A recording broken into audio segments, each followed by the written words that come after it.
discussion today. So the first thing I wanted to talk to you about was the Robot Proof Recruiter, this book. Now, yes, I've read the book. I've read it, and I've marked it, yes, and I've marked it all. I've marked it all. So you'll see, like, my book is all yellow. It's got all kinds of post-it notes post-it and notes and highlighters in it, because there are just so many nuggets in this book. What I love about this book, Katrina, is that you have given us as recruiters an insight into how to survive the recruitment process. Yeah. But what you've done for us as HR professionals is you've helped us to create the ability for people to trust us in their space as we recruit them, because not everybody has the luxury of working with a recruiter, but you've given us the nuggets that we need as HR generalists to successfully understand. Recruit. Yeah. Yes. And I think so much of it came from, when I started out, which I talk about in the book, I worked in this bank and it was toxic, and, you couldn't see anything.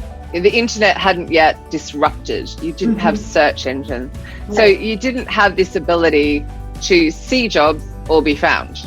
And that, of course, all changed. And it really changed in 2008 when the recession hit, when people suddenly came online. And so then I've watched the evolution as it's sort of gone from being a very company in charge world of recruitment to a very candidate in charge world of recruitment. Because it's just completely flipped on its head, which means everybody's had to sit up. Your hiring managers, HR, recruiters, talent acquisition, all have to do a better job. Otherwise they can't recruit.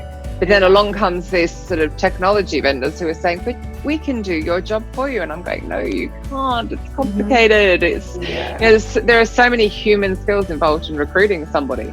But I think from a HR generalist point of view, the barriers to recruitment were removed. So you don't have to use a recruitment agent. You can go and find people. It's fine. But the trouble is, because people can be found, as I talk about in the book, they're bombarded with recruiter spam. So now it's become about how do you stand out against all of that noise, which I talk about, like looking worthy of someone's time and all those kind of things, to cut through. And I still think a human is always going to do that better than a technology, than AI, than a robot. So but it's been mostly because I've just watched the change over my own career. It's just a different world to recruit in now. It really is.